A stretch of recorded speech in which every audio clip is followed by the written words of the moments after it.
about drawing a crowd, I told you guys that we got the return of a previous guest, and joining us right now is Michael the Problem McKinson. What's up, Mike? Let me How get you you on. doing? Hey, hey. First of all, I appreciate it. I already told all the viewers and listeners that you're staying up late for us. You're in the middle of training, so I appreciate it, my Y- man. y- You know, Um, it's not too late for most people. It's 10:30 here in the UK, but I was telling you guys before that when I'm training, I had my last spar tonight. I'm in bed for 8 p.m. so I've had a coffee. I'm actually in my pajamas, so apologies. But I'm good. It's all good.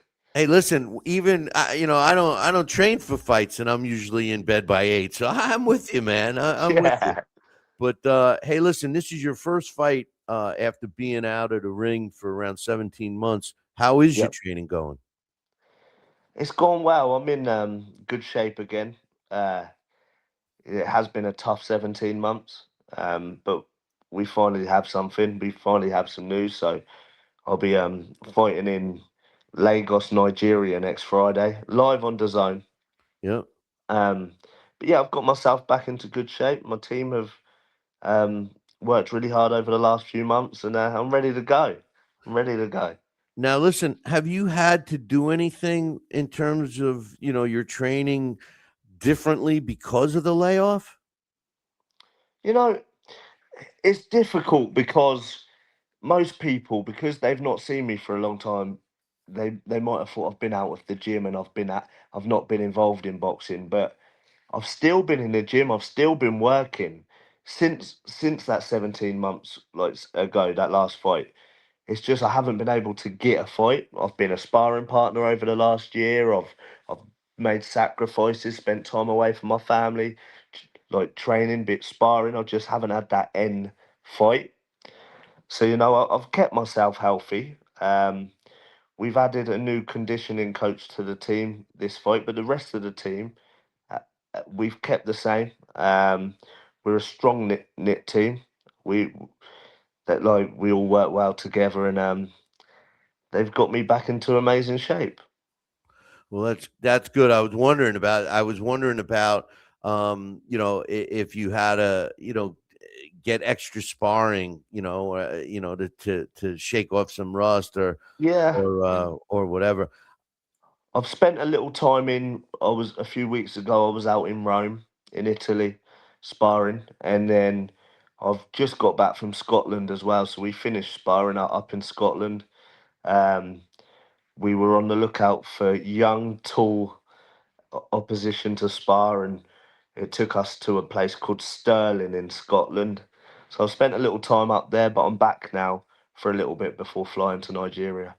I got one of my guys in the chat room. He's got a question here for you. I'll Yep. put it up on the screen. But he's saying you took your first loss late in your career. Did that defeat expose something in your style, or did it prove you belonged at that level? So I've actually had two losses. Um, I took my first defeat back in about 3 years ago now. I boxed Virgil Ortiz out in Texas, and you can never be proud of a loss, but I took a lot from that and a lot of praise, and I proved to everyone I was world level. But then that last loss back 18 months ago for the IBO against Tulani and Bengay, it was a tough one to take. And not many people know, but in the build up for that fight, I was out in Philadelphia sparring with Boots. I had an amazing camp, but I flew home 10 days before I was due to fight with the flu. I was sick, and I took a gamble on it because I had such a good training camp, such good sparring. You can't get better sparring than Boots. And I gambled on it and thought if I could shift this flu and go into fight week and make weight, I'll be okay. And made weight okay, started to breathe again, felt good. But you never really know how you're gonna be until you're under them lights. And had a good first round, and then every bit of energy was sucked out of my body, and I lost to somebody where 9 times out of 10 on a good night I would have beat that guy. Um, Definitely. So it was a tough one to take.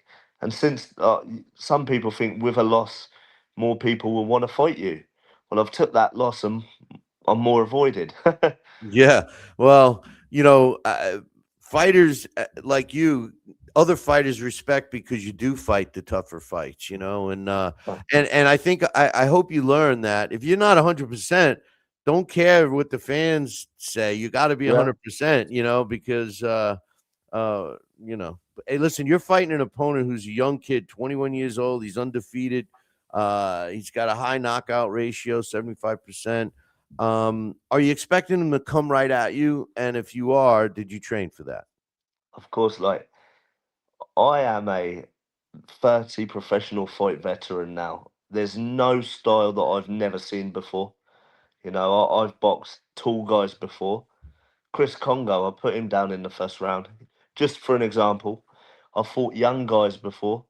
Um, and more importantly, I fought undefeated guys before. I think he might have been the sixth or seventh undefeated guy of box. So, and that, I know what it's like going into a big fight undefeated. Before, when I went to fight Virgil Ortiz, that confidence I had was I'd never tasted defeat before. So this guy, this young kid, he's going to have that same aura, that same confidence. But one thing I'm good at, well, one thing you can't buy experience, definitely. And another thing I'm so good at is these young, undefeated, confident guys, round by round, their confidence will fade. He's a young kid that he's looked very good in the clips I've seen. He's looked very good at a very little level, Right. and Right. he's going from swimming with goldfish to swimming in open waters with a shark. That's been there and done it, and it's a massive jump for him. And I'm going to make him all that experience I've gained over the years. I'm going to make him feel every single inch of it. The truth of the matter is he's only had 9 fights in his whole life. He only fought one amateur fight Yeah. and he lost. So he's only got 9 fights under Yeah, his. but BoxRec don't show every amateur fight on there. On BoxRec, my amateur record is one with one loss, but I actually had near on 60 amateur fights. Well, BoxRec's not. People think they're not the official record keeping. It's called No. Fight Facts, but you know that. You know that. But Yeah, yeah, I know. But yeah, the fact is, he's a young, confident kid that hasn't put a foot wrong.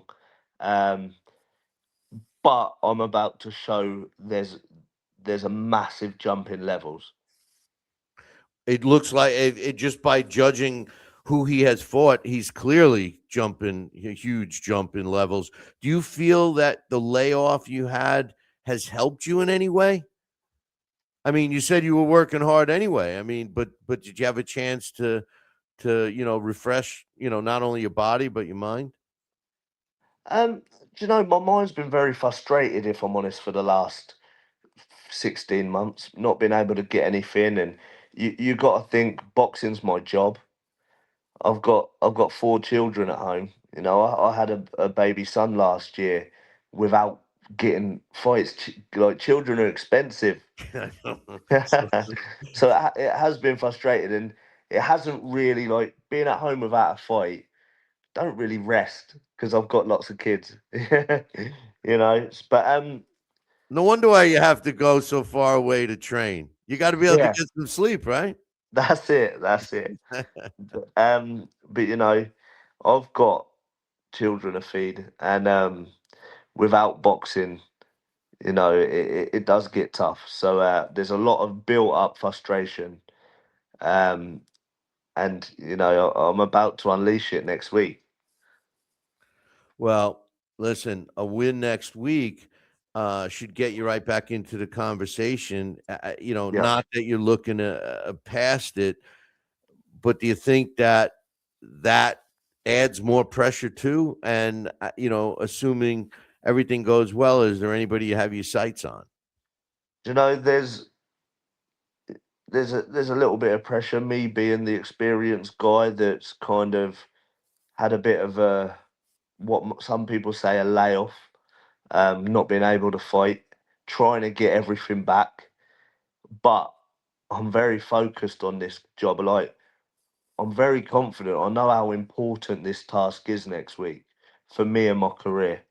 Um, but since I lost to Mbenge, I haven't used my voice as much because I haven't felt like I've deserved to. Because the fact is I have come off a loss. So after I get the job done next week, I'll be using my voice again for sure, and I will be getting them big fights. Is that what you would want? Like a big fight? I mean, assuming that I know that was a stupid question, but I mean it sincerely. Assuming you get the job done in Nigeria, I mean, don't you think another fight could add some value? Another win could add some value for the big fight, because once you get past this guy on next week, the calls are going to come. You know that they're gonna. Do you think It's gonna be up to you whether you take the first one or not. Is that something that you're gonna do? if it makes sense, we're taking it? Time waits for no man. I'm in my prime. I've wasted a whole year, no fault of mine. I turned 32 a few days ago. You know, time waits for no man. So we want them big fights straight away. We do. I am. I'm a young 32. I'm healthy. I live a good life, and you know, people don't really would say I was that age, but I am. So I want these big fights. Sooner the better. The Virgil Ortiz fight. I know it didn't come out the way you wanted. Was the fact that it was under a big light fight, did that add to it, that you feel that you've been able to, now you've been there, done that, that's not going to happen to you again? Yeah, in that Virgil Ortiz fight, we'll brush over the fact that I cut him. I won rounds against him. I was an awful night's work for him. I gave him a lot of problems he had never seen in the ring before. I took him further than anybody else at that time, and I earned the respect of the boxing world. I was always in the fight, and I pulled out. My father pulled me out with a hip injury in round 9. So I proved a lot that night. I proved I was world class. I proved I can stand in there with the best. So ever since then, that's always, like when people say, "Oh, what's your goal?" My goal's the top, because I know I can compete there. It's not this guy or this guy. My goal is the very top. So yeah, we take care of business next week, and then I'm only looking at the top names. Well, listen, that would be great, and that if one of those fall in your lap and it works out great, then you're really in good shape. But you know that, Yeah, that's it. That's and you're in good hands. I know you're in good hands. yeah. So, anything you want to add in closing before you go to sleep? I mean, can we expect anything if we watch you on the zone? What are we going to see? Tune in. People that have watched my rise, watched me in my big fights in the past, know what to expect. A clinical performance. Um, but this fight's going to be an old dog taking a young cub to school. That's I'll tell you what, it's got the makings for that. That's for sure. But I appreciate you taking the time. I know I'll be watching, and we look forward to having you on again. No, I appreciate for letting me come on. Hey, brother, good luck. I'll be watching. See ya. All right, that's Michael the Problem McKinson. You can check him out Friday. He's fighting on the zone, and remember, he took some time to be with us today, so I appreciate that.